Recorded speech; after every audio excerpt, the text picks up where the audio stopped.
It's New Year's. Hello, Internet. This is Olin from What I'm Listening To.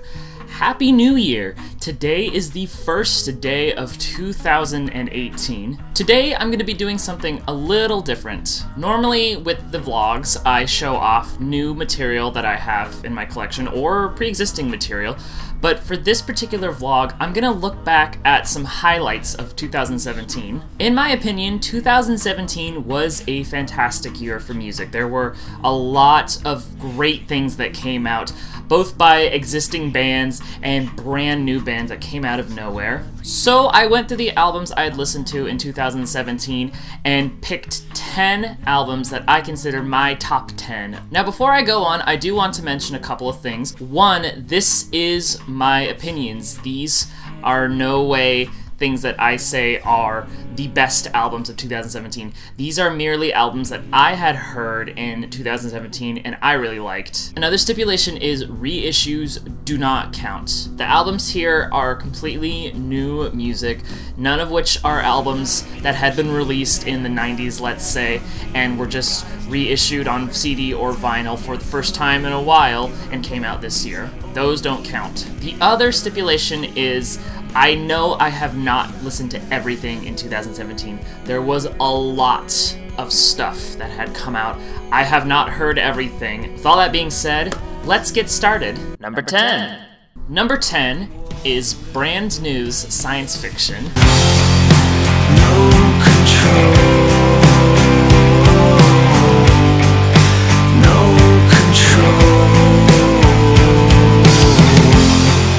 This album has been highly anticipated. Ever since Daisy came out, Brand New had been teasing that they'd been working on an album for years and years. Every so often they would release a single or an EP, and they kept saying the new album's coming, but no one knew when it was going to come out. But one random day, they put it on their website where you could pre-order the vinyl or the CD and then download it digitally. And that caught me by surprise because I was not anticipating them just to put it out without anybody's knowledge. One thing to point out that I love about it is the cover. I'm a total sucker for album covers with no text, it being just a simple photo. I will say I did not like this nearly as much as The Devil and God, which is probably their best album in my opinion, but it's still a really good album. There's some fantastic cuts on here. Same Logic / Teeth is great, 137, even the last track, Batter Up, is super cool. I'm sad to say that these guys have announced that they're going to be breaking up, but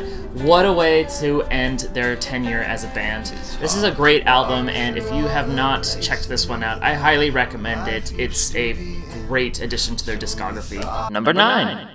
Number 9 is none other than the new Flaming Lips album.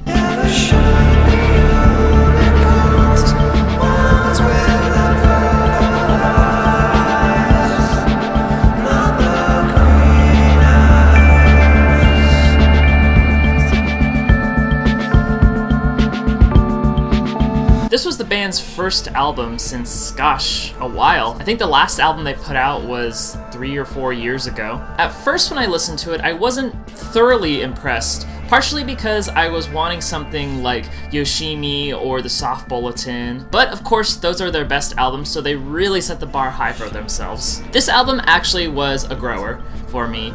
First listen, I liked it, but I wasn't blown away by it.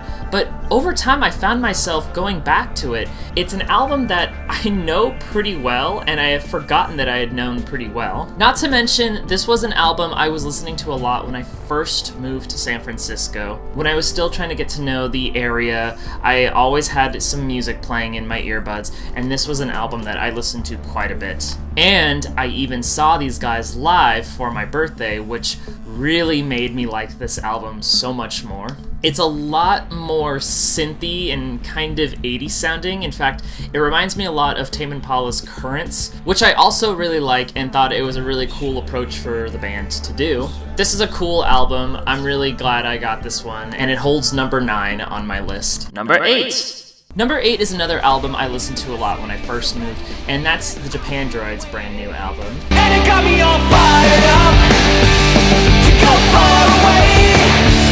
And the aches of me to drink from the sound of my singing, baby. And it got me all fired up. I'd been listening to these guys over the last couple years, and their sound has just evolved with every album they've released. Their first album is really, really raw.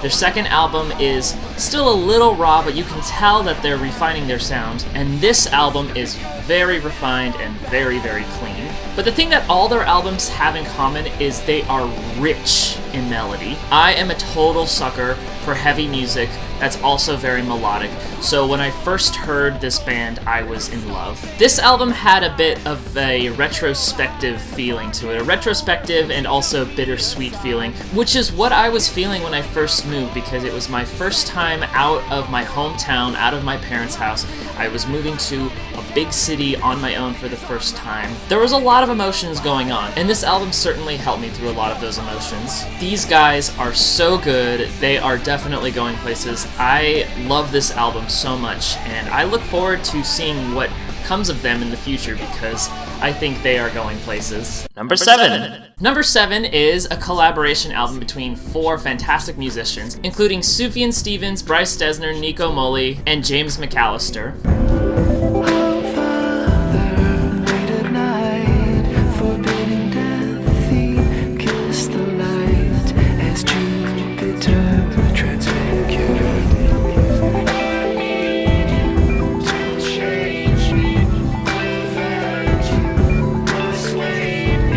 This album has a bunch of things that I love. 1, Sufjan Stevens is involved. I love his music. 2, Bryce Dessner. He's involved. I love The National. And 3, it's an album that's all about outer space. Now, if you've watched my vlogs, you know that I am a total sucker for space music. So to see all these things coming together on one album, I was definitely excited about it. Saturn was the single that they had released to promote the album. It was really interesting to hear Sufjan Stevens doing spacey electronic music, and it wasn't electronic music like in his Age of Ads album. You can tell everybody has contributed something to this. It's very orchestral at some moments, it can be very ambient, there's some guitar-driven songs. It's just kind of a mixed bag of genres, but it's very, very well done, very well produced. I fell in love with this album on the first playthrough.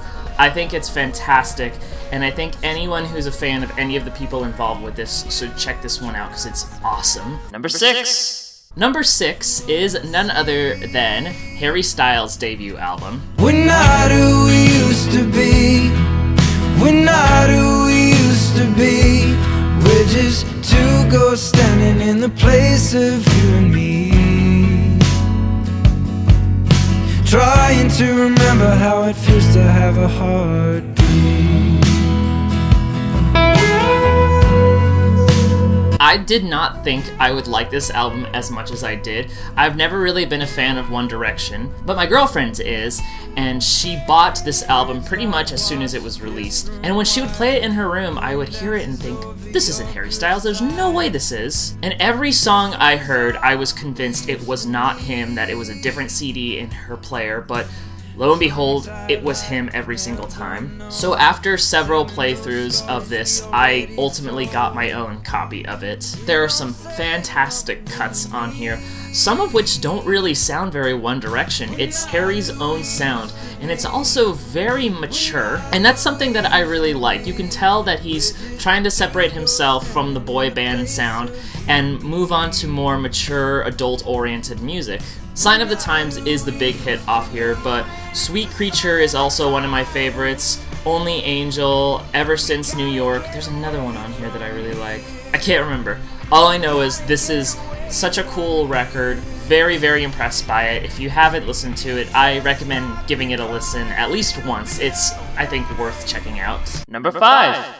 Number 5 is a collaboration album between Courtney Barnett and Kurt Vile. Keep on rolling on the impulse. Ignore backstage lethargy. All those obligations lost in reverie. This album actually actually caught me by surprise. I've known about Courtney's music for a long time now, but I wasn't really too familiar with Kurt's material. I knew that he had released a handful of solo albums and even played in the band The War on Drugs for a time, but I never actually made the time to listen to it. So at first when the album came out, I wasn't really sure if I was gonna get it, but I listened to a couple previews of some of the songs on here, and I liked what I heard, so I thought, okay, whatever, I'll check this out. It ended up being one of my favorite releases of the year. Courtney's music is very punky and abrasive, and sometimes spoken word and odd. Kurt's style is much more laid back and slackery, so when you have these two coming together, you have this really interesting blend of slightly punk, but also very laid back. And they're both just such solid songwriters, and it really, really shows in this album. I think that if you're a fan of either of these guys, or if you've never even heard of any of them, definitely check this album out. It's just really solid songwriting, really solid pop hooks, and a solid album altogether, and it lives on number 5 of my list. Number 4! Number 4 is Jeff Tweedy's album, Together at Last. Oh, the band marched on in formation. Brass was phasing tunes I couldn't place. This album probably would have been up higher on the list, just because I love Wilco and I love everything that they put out. But part of the reason it's number 4 on my list is there aren't any new songs on here necessarily. These are all songs that are acoustic renditions of stuff that Jeff Tweedy has performed, mostly with Wilco, but there's a couple songs on here that he's done with other bands. The reason why I love this album so much is because there is an acoustic rendition of I Am Trying to Break Your Heart, which I've been wanting a stripped down version of that song for quite some time. Ever since I saw the documentary, there's an acoustic demo that plays in the intro that I've been wanting, but there had never been an official release. I am an American aquarium drinker, assassin down the avenue. But aside from that song, all the other songs on here are so beautiful. It's just so cozy and nice to listen to. It's the kind of album that you put on during a rainy day while drinking a cup of coffee. I probably listened to this 3 times in a row when I first got it. It's kind of a short listen, but I loved every second of it. I really hope that he does another album like this because I think this one was a smash success, and it's definitely a highlight of 2017. If you are a Wilco fan, please check this album out. It should not be written off because it's acoustic renditions. I think it's a solid record, and it's really cool to hear certain songs in the fashion that he's done them in here. Number 3. Number 3 is a new band, and it is Bliss. Take me out!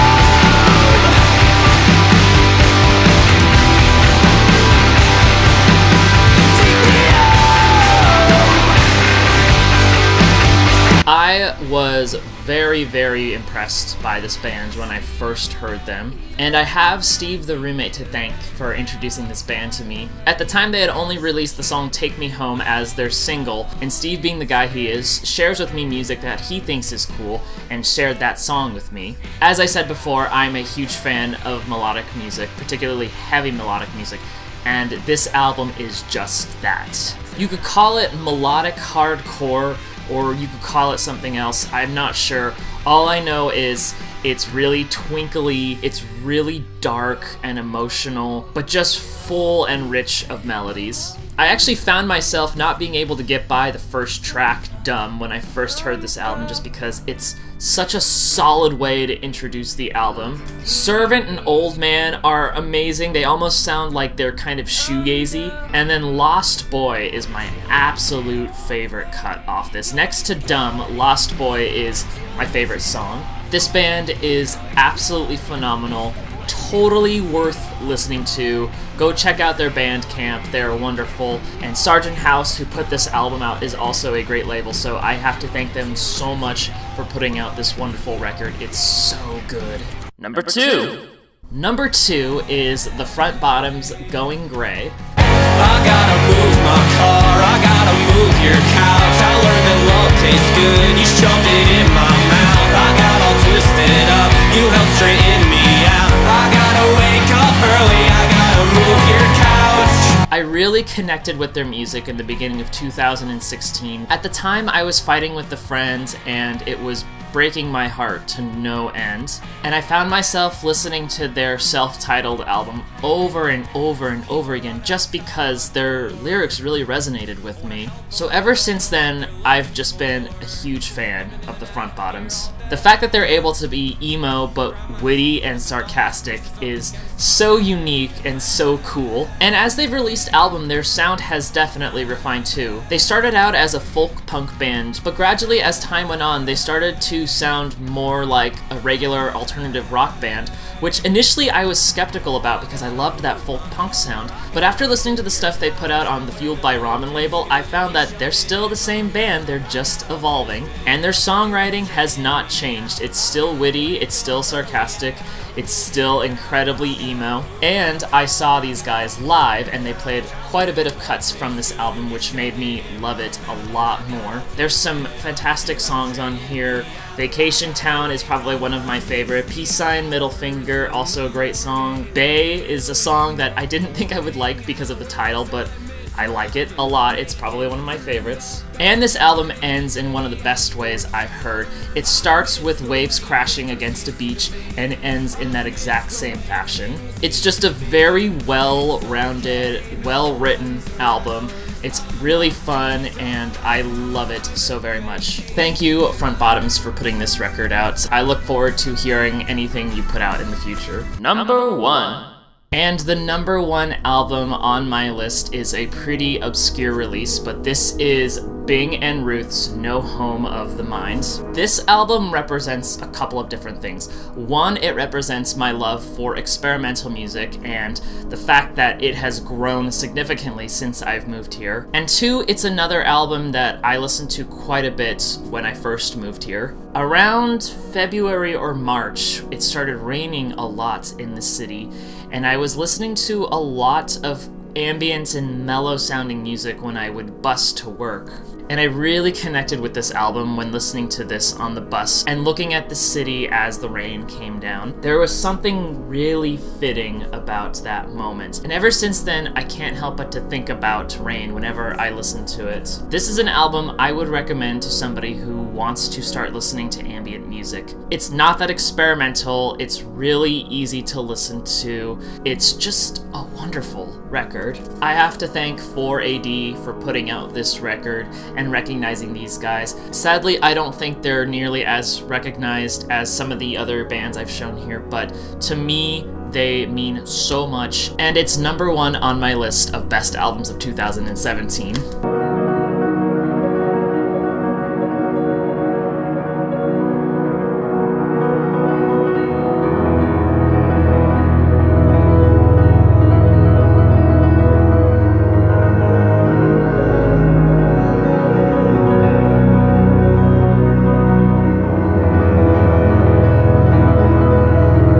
Okay, Internet, that does it for me. Hey, if you have any albums you want me to listen to, particularly albums that came out in 2017, leave a comment down below, and if I like it, maybe I'll include it in a vlog. But until then, this is Olin from What I'm Listening To signing out. Goodbye, and Happy New Year.